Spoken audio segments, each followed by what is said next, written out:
మీ personal interviews మరియు వ్యాపార ప్రకటనల కొరకు ఈ నెంబర్ని సంప్రదించండి. నమస్తే, వెల్కమ్ టు మనం టీవీ. తెలంగాణ ప్రభుత్వం రుణమాఫీని ప్రతిష్టాత్మకంగా తీసుకున్న విషయం తెలిసిందే. ₹1,00,000 రుణమాఫీ పూర్తయిపోయింది. ఆ తర్వాత ఆగస్టు 15 వరకు 2,00,000 రుణమాఫీ చేస్తామని చెప్పారు. అది కూడా కంప్లీట్ అయింది.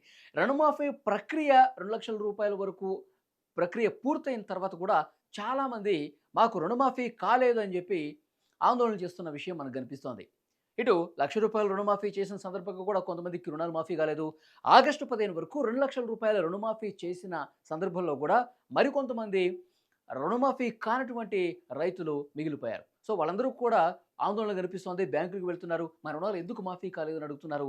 కొన్ని టెక్నికల్ ఇబ్బందుల వల్ల కొంతమందికి నిజంగానే కాలేదు. సో ఎవరైతే అర్హులు ఉన్నారో వాళ్ళందరికీ దాదాపు అయిపోయింది.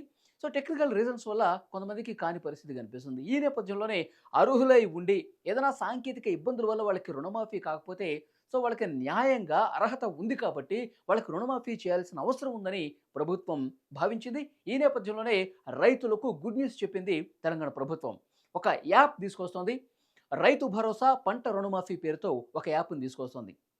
అయితే ఎవరైతే ఫిర్యాదులు చేస్తున్నారో, ఎవరైతే ప్రస్తుతం ఆందోళనలో ఉన్నారో, ₹2,00,000 లోపు రుణాలు ఉన్నవాళ్ళు, ఆ తర్వాత 2,00,000కు పైగా ఉన్నటువంటి వాళ్ళు కూడా కొంత ఆందోళన కనిపిస్తోంది. సో ప్రభుత్వం ₹2,00,000 లోపు అని చెప్పిన నేపథ్యంలో ముందు వాళ్ళని ఇంపార్టెంట్గా తీసుకుని రుణమాఫీ చేసే అవకాశం అయితే చాలా స్పష్టంగా కనిపిస్తోంది.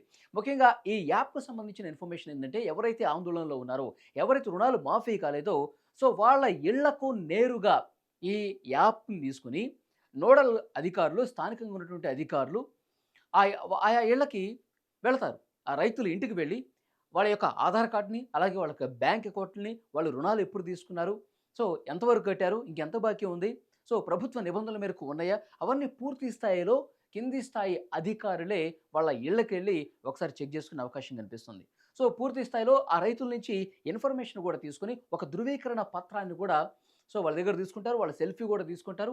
సో ఎవరైతే ఆందోళన చెందుతున్నటువంటి రైతులు ఉన్నారో, రుణమాఫీ కాని వాళ్ళు, అర్హత ఉండి కూడా కాని వాళ్ళు ఎవరైతే ఉన్నారో అవన్నీ తీసుకుంటారు. అంటే ఈ డీటెయిల్స్ మొత్తం సేకరించింది ఎందుకంటే వాళ్ళకి నిజంగానే అర్హత ఉందా లేదా, వాళ్ళు ఆందోళన చెందుతున్నారు కాబట్టి రుణమాఫీ కాలేదని, నిజంగా అర్హత ఉండి కాలేదా, లేకపోతే ఇతర కారణాల వల్ల కాలేదా, వాళ్ళకి నిజంగా అర్హత ఈ విషయంలో కోల్పోయారు కాబట్టి వాళ్ళకి రాలేదా, ఇవన్నీ కూడా డీటెయిల్స్ తీసుకుంటారు. తీసుకొని ఆ యాప్లో పొందుపరిచి దాన్ని స్క్రూటినీ చేసి పరిశీలించి వీళ్ళకి నిజంగానే రుణమాఫీ జరగాలి, ఈ సమస్య వల్ల వీళ్ళకి కాలేదని చెప్పి ప్రభుత్వం భావిస్తే కనుక వాళ్ళకి రుణమాఫీ చేసే అవకాశం కనిపిస్తుంది. సో దాదాపు కొన్ని వేల మంది రుణమాఫీ కాని వాళ్ళు ఉన్నారు. ₹2,00,000 వరకు ప్రభుత్వం ఆగస్టు 10 వరకు అందరికీ చేస్తామని చెప్పింది. కొన్ని కాలేదు. కొంతమందికి రేషన్ కార్డులు లేకపోవడం వల్ల కూడా రుణమాఫీ కాలేదంట. మరి రేషన్ కార్డులు మనకు తెలుసు, తెలంగాణ ప్రభుత్వం ఇక్కడ ఒక కాంగ్రెస్ ప్రభుత్వం వచ్చిన తర్వాత రేషన్ కార్డులు లేని వాళ్ళు ఆ సంఖ్య చాలా తేలింది. ప్రభుత్వం కూడా వాళ్ళ దగ్గర నుంచి అప్లికేషన్స్ తీసుకుంది కానీ ఇంకా రేషన్ కార్డులు పూర్తి స్థాయిలో ఇవ్వలేదు. ఆ ప్రక్రియ ప్రారంభం కాల. సో ఈ నేపథ్యంలో రేషన్ కార్డు కూడా ఒక అర్హత కింద ఉంది కాబట్టి అది లేకపోవడం వల్ల కూడా కొంతమందికి రుణమాఫీ కాలేదు. సో డెఫినెట్‌గా అలాంటి సమస్య ఉంటే వీళ్ళకి నిజంగానే అర్హత ఉంది, రేషన్ కార్డు రాలేదు. సో ఈ రేషన్ కార్డ్ రాకపోవడం చేత రుణమాఫీ కాలేదు. సో ఇలాంటి కుటుంబాలు కూడా ఉన్నాయి. డెఫినెట్‌గా వీటిని కూడా ఆ యాప్‌లో పొందుపరిచి పూర్తి స్థాయిలో పరిశీలించి వాళ్ళకి రుణమాఫీ చేసే అవకాశం ఉంది. సో డెఫినెట్‌గా రైతులకి ఇదొక వరంగా భావించొచ్చు ఈ యాపు. సో నేరుగా నోడల్ ఆఫీసర్స్ కింద ఉన్నటువంటి గ్రామ పంచాయతీలో ఉన్నటువంటి స్థానిక అధికారులు వాళ్ళందరూ కూడా ఒక కోఆర్డినేట్ చేసుకొని సో వాళ్ళ ఇంటికే వెళ్ళి పూర్తి స్థాయిలో వాళ్ళు అకౌంట్స్ అన్నీ కూడా పరిశీలించి ఎందుకు కాలేదో దానికి సమస్యను గుర్తించి నిర్ధారించుకుని నిజంగా వాళ్ళకి చేయాల్సిన అవసరం ఉందని చెప్పి భావిస్తే గనక 1, 2 సార్లు చెక్ చేసుకుని మళ్ళీ అతి త్వరలోనే వాళ్ళకి రుణాలు మాఫీ చేసే అవకాశం చాలా స్పష్టంగా కనిపిస్తుంది. మరొక ముఖ్యమైన విషయం ఏంటంటే 2,00,000కు పైగా రుణాలు ఉంటే ఏంటి, దీనికి సంబంధించి కూడా ప్రభుత్వం కొంత క్లారిటీ ఇస్తుంది. వ్యవసాయ శాఖ మంత్రి కొంత క్లారిటీ ఇచ్చారు. 2,00,000కు పైగా రుణాలు ఉన్న వాళ్ళని కూడా సో ప్రభుత్వం మాఫీ చేయటానికి ఆలోచన చేస్తుంది. ఎందుకంటే 2,00,000 పైన ఫర్ ఎగ్జాంపుల్ 3,00,000 రుణాలు ఉన్నాయనుకోండి. ఆ ₹1,00,000 గనక వాళ్ళు కట్టేస్తే మిగతా 2,00,000 ప్రభుత్వం చేస్తున్నాను కాబట్టి ఆ 2,00,000 మాఫీ అయ్యే అవకాశం ఉంది. సో దీన్ని కూడా అతి త్వరలోనే పట్టాలెక్కించే అవకాశం ఉన్నట్టుగా కనిపిస్తోంది. 2,00,000 పైగా ఎవరైతే తీసుకున్నారో, రుణాలు కలిగి ఉన్నారో వాళ్ళందరూ కూడా 2,00,000 పైనున్నవి వెంటనే కట్టేసుకోండి అని చెప్పి ఒక ప్రభుత్వం నుంచి ప్రకటన వచ్చే అవకాశం కూడా కనిపిస్తుంది. సో ఆ ప్రకటన రాగానే బ్యాంకులు కూడా దీన్ని పరిగణలోకి తీసుకుంటారు. ఎందుకంటే ఇప్పుడు చాలామంది 2,00,000 పై ఉన్నోళ్ళు కూడా సో ఆ పై మొత్తం మేము కట్టేస్తామండి, 2,00,000 రుణమాఫీ చేస్తారంటే, సో ఆ ప్రభుత్వం నుంచి మాకు అలాంటి అఫీషియల్ అనౌన్స్‌మెంట్ ఏమి రాలేదు. అలాంటి ఆదేశాలు ఏమి రాలేదని బ్యాంకులు కూడా చెప్పిన పరిస్థితి ఉంది. సో ఈ నేపథ్యంలోనే ప్రభుత్వం అతి త్వరలోనే దీనికి సంబంధించి కూడా ఒక క్లారిటీ ఇచ్చే అవకాశం కనిపిస్తుంది.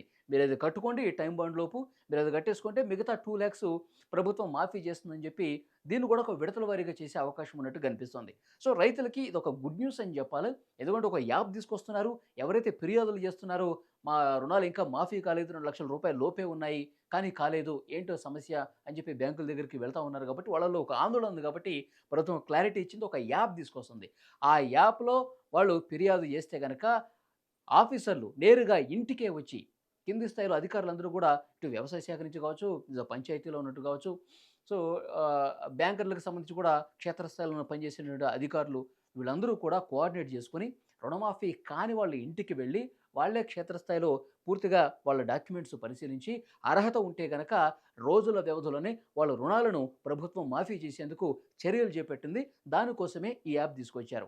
ఇక 2,00,000 పైన ఉన్నవి కూడా సో డెఫినెట్‌గా మాఫీ అవుతాయి. ఆ కట్ ఆఫ్ 2,00,000 ఏదైతే ఉందో ఆ పైన ఉన్నవి వాళ్ళు కట్టేసుకుంటే గనక ఈ 2,00,000 మాఫీ చేసే ఆలోచన ఇంకా అధికారిక ప్రకటన రాలేదు.